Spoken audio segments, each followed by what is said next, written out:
দুনিয়া সুন্দর, মানুষ সুন্দর, আসমান সুন্দর, জমিন সুন্দর, সুন্দরী সুন্দরী পাল্লা। জানি না কত সুন্দর তুমি আল্লাহ।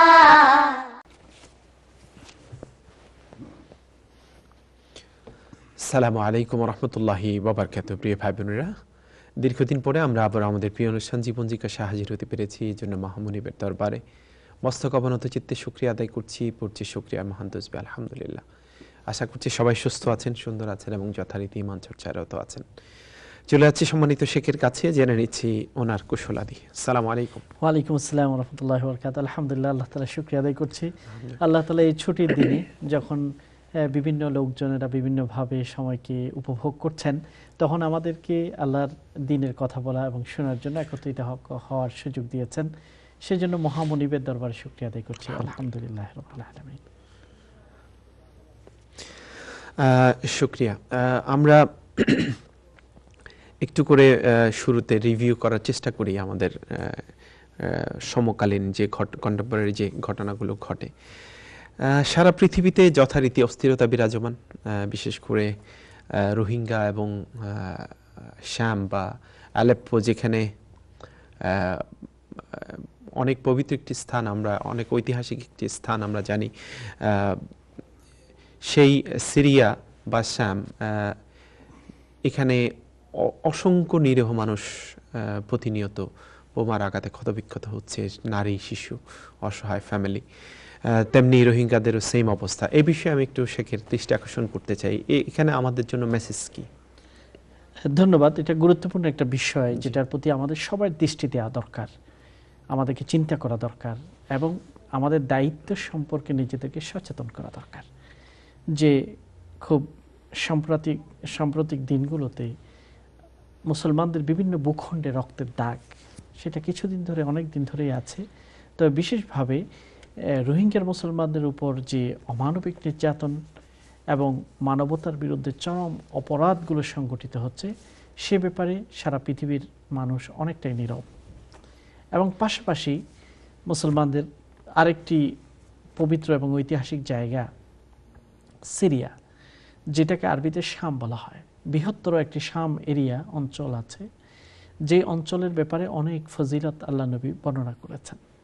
আল্লাহ তাআলা শামের জন্য বরকতের কথাও বলেছেন। ফিলিস্তিন, সিরিয়া, এসব এরিয়াকে মিলেই কিন্তু শাম বলা হয়, এবং যার মসজিদুল আকসা সহ চতুর্দিকে যেখানে আল্লাহ তাআলা বরকত দান করেছেন। আল্লাযী বারাকনা হাওলাহু লিনুরিয়াহু মিন আয়াতিনা, আল্লাহ তাআলা কোরআনে কারীমে বলেছেন।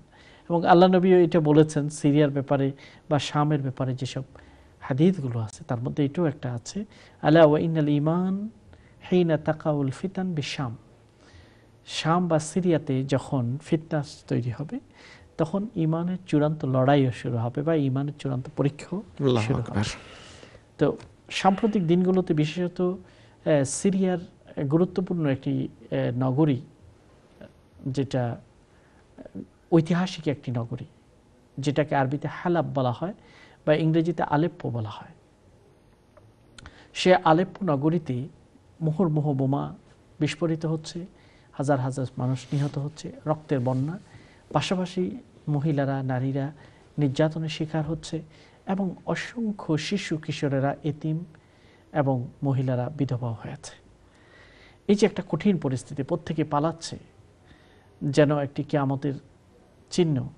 ইয়াউমা ইয়াফিরুল মারউ মিন আখি, কিয়ামতের সময় যেমন পালাবে জীবন নিয়ে, তেমনিভাবে সেখানেও মানুষ পালিয়ে যাচ্ছে। কিন্তু যেখানে যাচ্ছে সেখানেও যে একটি আরামদায়ক জীবন তারা পাবে, তেমন ব্যবস্থাও সেখানে নেই। কনকনে শীত, স্নো ঝরছে, আশেপাশের দেশগুলোতে, শহরগুলোতে মানুষ ছুটে যাচ্ছে। এমন একটি কঠিন পরিস্থিতিতে মুসলমানরা, আলেপ্পোর মুসলমানরা আছে। তো রোহিঙ্গার মুসলমান এবং আলেপ্পোর মুসলমানদের ক্রাইসিসটি বর্তমানে সাম্প্রতিক সময়ে সবচেয়ে কঠিন একটি পরীক্ষা ইমানদারদের জন্য। আমরা আমাদের সাধ্য অনুযায়ী তাদের সাহায্য করব, সহযোগিতা করব, এবং সবচেয়ে বড় হলো আমাদের মনের ভিতর রক্তক্ষরণ হতে হবে, ব্যথা তৈরি হতে হবে যে আমাদের ভাই বোনেরা এবং মুসলিম ভূখণ্ড রক্তাক্ত, সেই জন্য আমাদের অন্তর রক্তাক্ত হতে হবে। এই বিষয়টাকে আমরা সবার জন্য স্মরণ করিয়ে দিতে চাই। সেই সাথে আজকের দিনটিও আমরা পাশ্চাত্যে বাস করছি, যেখানে অধিকাংশ মানুষ এই দিনটিকে সেলিব্রেশন করছে এবং বিশেষ দিন হিসেবে তারা পালন করছে। কাজেই এই দিনটি সম্পর্কে আমাদেরকে জানতে হবে এবং ইসলামের আকীদা, বিশ্বাস এই ব্যাপারে আমাদেরকে জানতে হবে। ক্রিসমাস সম্পর্কে আমরা বলছিলাম যে এটা হচ্ছে একটি পাশ্চাত্য জগৎ এবং পৃথিবীর সবচেয়ে বড় একটা সেলিব্রেশন। অনেক মানুষই এই দিনটা সেলিব্রেট করে। তবে আমরা মুসলমান হিসেবে এই দিনে আমাদের কি করা উচিত বা এই দিনের আকীদা সম্পর্কে আমাদের কি ধারণা হওয়া উচিত, এই বিষয়ে ইনশাআল্লাহ আমরা আজকের প্রোগ্রাম থেকে কিছু আলো নেওয়ার চেষ্টা করব। তৃতীয় সেগমেন্টে তো ইনশাআল্লাহ আশা করছি। জি, একটা কোয়েশ্চেন এখানে এক বোন করেছেন।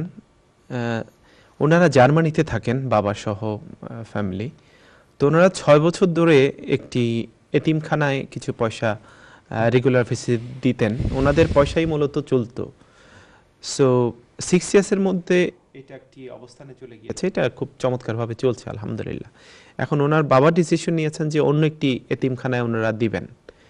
তবে এটা ক্লিয়ার করেন নাই যে এই এতিমখানা এখন স্বনির্ভর হয়ে গেছে কিনা, এটা ক্লিয়ার না। তো এখন উনি বলছেন যে আমরা অন্য এতিমখানায় দিতে পারবো কিনা, বা ওনারা আগে নিয়ত করেছেন কিনা, এগুলো ক্লিয়ার করেননি আর কি। ওনারা অন্য এতিমখানায় দিতে পারবে কিনা এই হচ্ছে ওনার জানতে চাওয়া, বাংলাদেশে এতিমখানা। জি, ধন্যবাদ বোন। আপনি যিনি প্রশ্নটি আমাদের কাছে প্রেরণ করেছেন, আপনাদের এই ভালো উদ্যোগটি আমরা প্রশংসা করছি এবং আল্লাহর দরবারে দোয়া করছি আল্লাহ যেন আপনাদের এই উদ্যোগকে গ্রহণ করেন এবং এর মাধ্যমে যে এতিমরা উপকৃত হচ্ছে এর সওয়াব যেন আপনাদেরকে দুনিয়া এবং আখিরাতে তার কল্যাণ হিসেবে ফিরিয়ে দেন, সেই দোয়া আমরা করছি। হ্যাঁ, যারা পাশ্চাত্য জগতে থাকছেন অথবা ভালো আর্থিক সচ্ছলতায় যারা আছেন, তাদের জন্য এরকম করাই উচিত যে আমরা শুধু নিজেই সচ্ছল থাকবো তা নয়, নিজেই আরামে থাকবো তা নয়, বরং গরিব দুঃখীদের জন্য কিছু কাজ করার চেষ্টা করব। আমরা নিজেরা সরাসরি করা অথবা অন্যদের মাধ্যমে করা অথবা অন্য কোনো চ্যারিটি অথবা অন্য কোনো ইনিশিয়েটিভকে সাফল্যমণ্ডিত করার জন্য চেষ্টা করা দরকার। যেমন আপনারা মিলে একটা এতিমখানা গড়ে তুলেছেন অথবা সহযোগিতা করে আসছেন এবং সেটা দাঁড়িয়ে গেছে। আপনি এখানে যে দিকগুলো আরেকটু সুস্পষ্ট হওয়া উচিত সেটা আপনি পুরোপুরি বলেননি। তবে এতটুকু আমি অনুমান করছি, হয়তো আপনারা এটার ব্যাপারে এই প্রতিষ্ঠানটা দাঁড় করানোর ব্যাপারে আপনারা চেষ্টা করেছেন, এখন এটা দাঁড়িয়ে গেছে, এখন আপনারা চিন্তা করছেন অন্য কোনো জায়গায় অনুরূপ কিছু করা যায় কিনা। যদি এটাই উদ্দেশ্য হয়ে থাকে প্রশ্নের, তাহলে অবশ্যই আপনারা এটাকে ক্ষতি না করে, এটা চলমান আছে, আপনারা আরও এক জায়গায় যদি অংশগ্রহণ করতে চান তাহলে এটাতে কোনো অসুবিধা নেই। তবে যদি আপনারা এরকম নিয়ত করে থাকেন যে না আমাদের পুরো জীবনেই আমরা এই এতিমখানায় দেব, এরকম কোনো নিয়ত থাকলে বা এরকম কোনো প্রতিজ্ঞা থাকলে তখন এটাকেই আপনারা কন্টিনিউ করবেন। তবে যদি এরকম কোনো নিয়ত বা প্রতিজ্ঞা বা ওয়াদা না থাকে, বরং একটি প্রতিষ্ঠানকে আপনারা হেল্প করছেন, সহযোগিতা করছেন এবং আপনাদের এখন মনে হচ্ছে যে অন্য আরেকটাতে করলে আরও বেশি উপকার হবে, তখন সেটা করতে কোনো বাধা নেই ইনশাআল্লাহ। জি, আরেক বোন প্রশ্ন করেছেন ফেসবুকের মাধ্যমে, সেখানে উনি বলছেন যে কোরআন said the good and bad things are because of Allah's will. এটা আসলে ওনার এই বিষয়টা নিয়ে অনেকগুলো খটকা আছে আর কি। বিষয়টি সম্পর্কে আসলে আমাদের ভালো করে অনুধাবন করা দরকার। হ্যাঁ, আল্লাহ তাআলা হলেন স্রষ্টা, ভালো খারাপ সব কিছুরই স্রষ্টা আল্লাহ তাআলা। ভালো মানুষ যেমন আল্লাহ সৃষ্টি করেছেন, খারাপ মানুষকে আল্লাহ সৃষ্টি করেছেন। তো এখানে যে বিষয়টা আমাদেরকে মনে রাখতে হবে, যেমন দেখুন একটা ফ্যাক্টরি, সেই ফ্যাক্টরি থেকে ছুরি তৈরি করা হয়, ছুরি, অথবা একটা ফ্যাক্টরি থেকে ব্লেড তৈরি করা হয়। এই ছুরি বা এই ধারালো জিনিস দিয়ে মানুষ বিভিন্ন কাজ করতে পারে। সেটা দিয়ে মানুষ নিজেদের খাবার রান্না করার জন্য সেটা দিয়ে কাটতে পারে, গরু ছাগল জবাই করে, মুরগি জবাই করে, আবার সেটা দিয়ে মানুষকে হত্যা করতে পারে, অন্যায়ভাবে একজনের পেটে ছুরি বসিয়ে দিতে পারে। তো এখানে ছুরির ব্যবহারকারী দাঁড়ি, ছুরির ব্যবহারকারী যদি ভালো কাজে সেটাকে ব্যবহার করে তিনি প্রশংসিত, আর যদি সেটাকে খারাপ কাজে ব্যবহার করে তিনি তার জন্য দায়ী। কিন্তু যে ফ্যাক্টরি বা যে কারখানা বা যে দোকানদার সেটাকে বিক্রয় করছেন বা উৎপাদন করছেন তারা দায়ী নয়। তেমনিভাবে আল্লাহ তাআলা ভালো খারাপ দুইটাই তৈরি করেছেন। এই জন্য সৃষ্টিকারী দায়ী নন কোনো খারাপ কাজ সংঘটিত হওয়ার জন্য, বরং ওই খারাপটা যিনি করেছেন তিনি দায়ী। এটাকে আমরা বোঝার জন্য আমি উদাহরণ পেশ করেছি ছুরি উৎপাদনকারীর সাথে। তারা যারা প্রোডাক্টটি তৈরি করেছে অথবা উৎপাদন করেছে তারা সেটার জন্য দায়ী নয়, কিন্তু সেটাকে খারাপভাবে যে ব্যবহার করেছে তারাই দায়ী। এই জন্য আল্লাহ রাব্বুল আলামিন পরম করুণাময়, আবার পরাক্রমশালী, সর্বশক্তিমান, সব বিষয়ে তার শক্তি রয়েছে। এই জন্য তিনি সব কিছুই করতে পারেন। তবে যে খারাপ করবে ওই খারাপের জন্য খারাপ কাজকারী নিজেই দায়ী হবে, আল্লাহ রাব্বুল আলামিন বা স্রষ্টা তিনি দায়ী হবেন না। তবে বিষয়টিতে যদি আপনার অন্য কোনো দিকগুলো থাকে সেগুলো পরবর্তীতে আমাদের কাছে পাঠাবেন, তখন আমরা সেই বিষয়গুলোর উপরও আলোচনা করব ইনশাআল্লাহ। জাযাকুমুল্লাহ। আরেক ভাই বলছেন যে আমরা অনেক বাসায় বা নিজেদের বাসায়ও কোরআনের আয়াত বা আয়াতুল কুরসি লেখা এরকম ওয়াল ক্যালেন্ডার বা কিছু ঝোলানো থাকে, এইগুলা কি আসলে ইসলাম সম্মত না? এগুলা কোনো বারাকা আনে কিনা? মূলত কোরআনে কারীমের আয়াত অথবা কোনো ক্যালিগ্রাফি ঘরের মধ্যে ঝুলানো, এটা হচ্ছে একটা ইসলামিক বা মুসলিম পরিবেশের বা মুসলিম পরিবারের একটা চিহ্ন। আপনি যদি একজন খ্রিস্টানের ঘরে যান, তখন এই যে এটা যে একজন খ্রিস্টানের ঘর সেটা বোঝার জন্য হয়তো আপনি ক্রস চিহ্ন দেখবেন অথবা এই জাতীয় ধর্মীয় কোনো সিম্বল আপনি দেখবেন। তেমনিভাবে একজন মুসলমানের ঘরে ঢুকলেও এমন একটা অনুভূতি, এমন একটা অনুভব সৃষ্টি হওয়া দরকার, মুসলিম অমুসলিম যেই প্রবেশ করুক না কেন তার মধ্যে এরকম একটা ধারণা হওয়া দরকার, ও এটা মুসলমানের ঘর।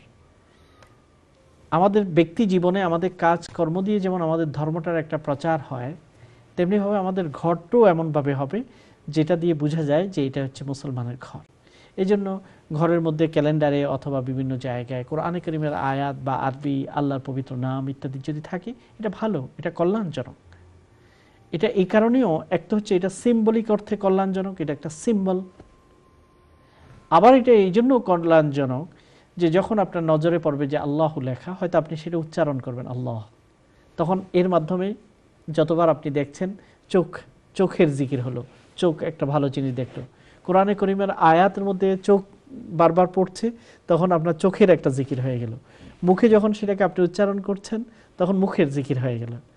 অথবা একজন মেহমান ঘরে এসে যখন ওই আয়াতটার দিকে তাকাবেন, হয়তো তিনি চিন্তা করবেন যে এই আয়াতটার অর্থটা কি যেন। তাহলে নীরবে কিন্তু একটা ইবাদত চলে যদি আমাদের ঘরে ক্যালিগ্রাফি থাকে, আমাদের ঘরে ইসলামিক সিম্বল থাকে, আল্লাহর নাম থাকে, বা অন্য কোনো সুন্দর জিনিসগুলো কোরআনের কোনো আয়াত থাকে।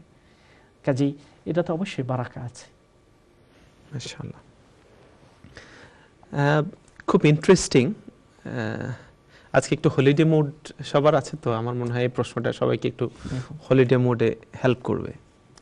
একজন বলছেন যে ঝালমুড়ি যে খান ওনারা, তো খুব মজা করে একদিন একজনের বানিয়ে দেওয়ার পরে উনি বলছেন, উনি খাচ্ছে আর বলছে যে এটা খাওয়া তো ঠিক না, এটা আল্লাহ রাসূল নিষেধ করেছেন, কারণ নামাজ মাকরু হয়ে যায়। তো উনি বলছেন যে এখন আসলে কি করা? হ্যাঁ, আপনি সুন্দর বলেছেন যে যখন মানুষের ছুটি দিন থাকে অথবা বৃষ্টি বাদল হয় খুব, তখন ঝালমুড়িটা খুবই উপযুক্ত একটা খাবার। রুচি বাড়ে এবং খুব ভালো লাগে গল্প করতে ঝালমুড়ি খেয়ে, এবং খুব শীত বা স্নো পড়লেও সেটা খুবই মানানসই। এবং যখন সেখানে কাঁচামরিচ বেশি দেওয়া হবে তখন শীতটা দূর হয়ে যাবে, গা দিয়ে ঘাম ঝরতে থাকবে। এখানে অন্যায় কিছু নেই বা এটা খাওয়া যাবে না সেটা নয়, তবে কাঁচা পেঁয়াজ যদি দেওয়া হয়, কাঁচা পেঁয়াজ দেওয়ার কথাই এখানে যদি কাঁচা পেঁয়াজ, ঝালমুড়ি বলতে আমরা বুঝি ঝালমুড়ি হয়তো চানাচুর যুক্ত করা হয়, সেটা দিয়েও কিন্তু আপনার ঝালমুড়ি হয়। পেঁয়াজ দিতে হবে এটা কোনো প্রয়োজন নেই, পেঁয়াজ ছাড়াও ঝালমুড়ি হবে এবং মজাই হবে সরিষার তেল যদি দেওয়া হয়। কিন্তু কাঁচা পেঁয়াজ যদি দেওয়া হয় সেখানে এই প্রশ্নটা প্রাসঙ্গিক। অর্থাৎ আল্লাহ নবী কাঁচা পেঁয়াজ খেতেন না এবং কাঁচা পেঁয়াজ খেয়ে মসজিদে যাওয়াকে তিনি নিষেধ করতেন, কাঁচা পেঁয়াজ বা রসুনের ক্ষেত্রে। এবং আল্লাহ নবী ধমক দিয়ে বলছেন যারা কাঁচা পেঁয়াজ খেয়ে মসজিদে আসবে তাদেরকে বাকিতে পাঠিয়ে দেব।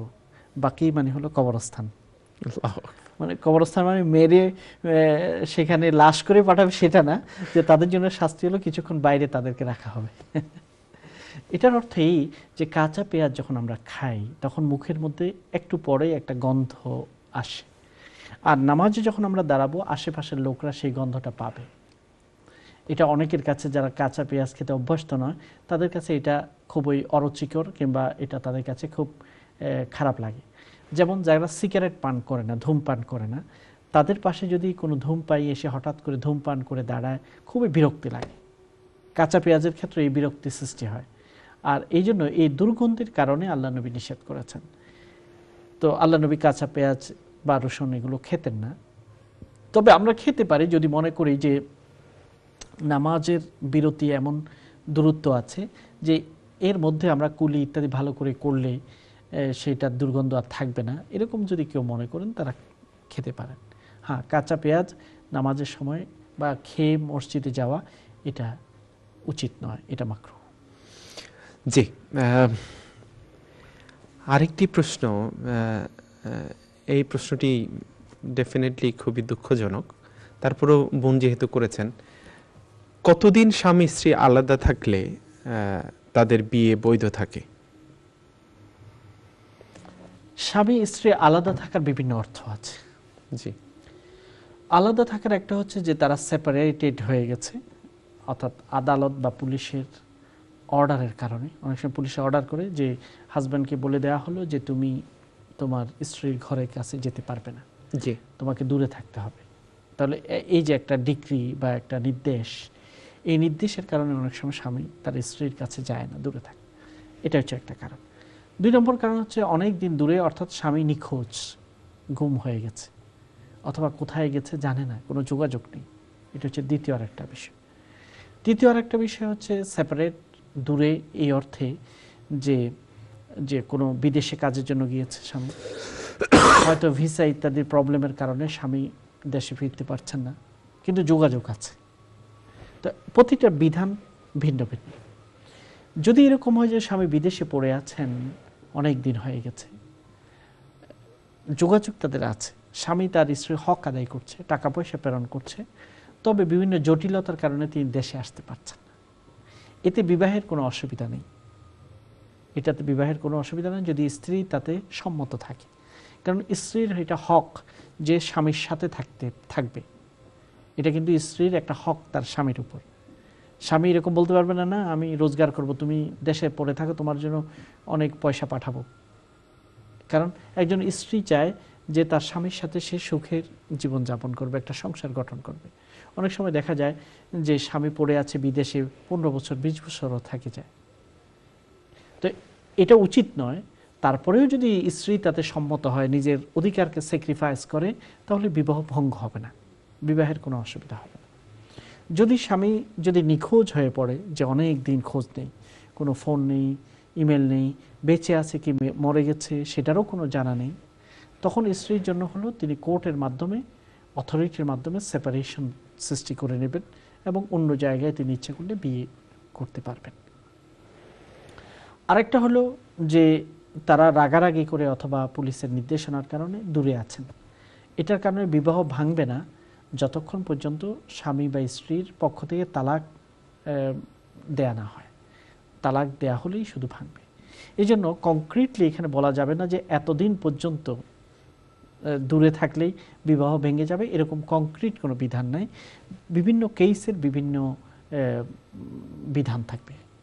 তো কাজেই এখানে কোন কেসের উপর ভিত্তি করে আপনি জানতে চাচ্ছেন, কেসটাকে ক্লিয়ার করে বর্ণনা করতে হবে বিধান সম্পর্কে জানার জন্য। জি, শেখের কথার মাধ্যমে এটা ক্লিয়ার যে আপনারা প্রশ্নগুলো যখন করবেন আমার মনে হয় একটু ডিটেলস করলে ভালো হয়, সো আমরা আরেকটু ক্লিয়ারলি বলতে পারবো ইনশাআল্লাহ। আমরা একটা কলার নিচ্ছি, দেখি কে আছেন। আসসালামু আলাইকুম। ওয়ালাইকুম আসসালাম। ভাইয়া, জি কথা বলছি। জি, আপনি বলছেন, আপনার প্রশ্ন বলেন। জি ভাই, আমার একটা কোশ্চেন ছিল ছবির ব্যাপারে, জি, ঘরে ছবি রাখার যে ব্যাপারটা। আমি যতটুকু জানি এটা অ্যালাউ না, বাট এটা আমরা কি কিচেনে বা অন্য কোথাও যেখানে আমরা নামাজ পড়ি না, এ সমস্ত কোনো জায়গায় কি আমরা ছবি রাখতে পারি? শুধু এটা এই কোশ্চেনটা আমার, আর যদি একটু ডিটেইলে বলতেন খুব উপকার হতো। Thank you. আচ্ছা আচ্ছা, ভাইয়া ছবি রাখবেনই যে কোনো জায়গায়, এটা অ্যালাউ কিনা আমরা জানবো ইনশাআল্লাহ। আমরা চলে যাচ্ছি পরবর্তী কলে, দেখি কি আছেন। আসসালামু আলাইকুম। ওয়ালাইকুম আসসালাম। জীবন, আপনার প্রশ্ন বলেন। জি, আমার প্রশ্ন, উত্তরতে থাকি 7 বছর। আমার হাজবেন্ড যখন ফিরে থাকলেই তার সাথে আমার খুব আপনি কি ক্লিয়ার? রিসেপশনটা ক্লিয়ার হচ্ছে না। আপনার কথাগুলো ক্লিয়ার হচ্ছে না, আপনি আরেকটু। আচ্ছা, আমি বলছি আমার হাজবেন্ড যখন সময় পায়, বাসায় আসে যখন সময় পায়, তখন সেক্স মুভি দেখে। এইটা নিয়ে আমি তার সাথে খুব মানে বোঝানোর চেষ্টা করি, এটা করো না, এগুলো করা ঠিক না। সে বুঝে না। তারপরে মানে এটা আমি প্রশ্ন করছি, এটা আমি আমার হাজবেন্ডে কিভাবে বুঝাবো, কিভাবে ফেরাবো, আর ইসলাম শরীয়তে এইটা আমার হাজবেন্ডের কতটুকু গুনাহ হচ্ছে, পাপ হচ্ছে। তো এই প্রশ্নটা আমি একটু আপনাদের কাছে করতে যাচ্ছি। আমি যতটুকু বুঝলাম বোন, সেটি হচ্ছে আপনার হাজবেন্ড, আপনি বলছেন যে অ্যাডাল্ট মুভি দেখেন, এইটাই কি প্রশ্ন? জি, এইটা আমি হাজবেন্ডকে মানে চাই, মানে এটা ইসলাম, আমি বোঝাতে চাই যে এটা ইসলাম শরীয়তে ঠিক না। তো এটা ইসলাম শরীয়তে এটা কতটুকু আমার হাজবেন্ড মানে পাপের ভিতরে চলে যাচ্ছে, আমি এটা তাকে কিভাবে ফেরাবো, আমি কিভাবে, সে আমার বোঝালেও আমার সাথে একটু বিহেভ আচরণ করে। তো এটা ইসলাম শরীয়তে ওকে। আচ্ছা আচ্ছা, আসসালামু আলাইকুম। ওয়ালাইকুম আসসালাম ওয়া রাহমাতুল্লাহ। আমাদের ছোট্ট একটি বিজ্ঞাপন বিরতিতে যেতে হচ্ছে, এরপরে ইনশাআল্লাহ এই দুইটি প্রশ্নই আমরা উত্তর দেওয়ার চেষ্টা করছি। যাচ্ছি ছোট্ট বিজ্ঞাপন বিরতিতে, ফিরে আসছি বিজ্ঞাপন বিরতি শেষ করে। আশা করছি আপনারা আমাদের সঙ্গ দিবেন। আসসালামু আলাইকুম ওয়া রাহমাতুল্লাহি ওয়া বারাকাতুহু।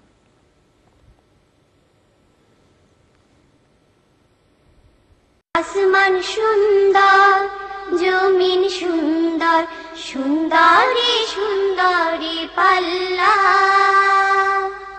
জানি না কত সুন্দর তুমি আল্লাহ।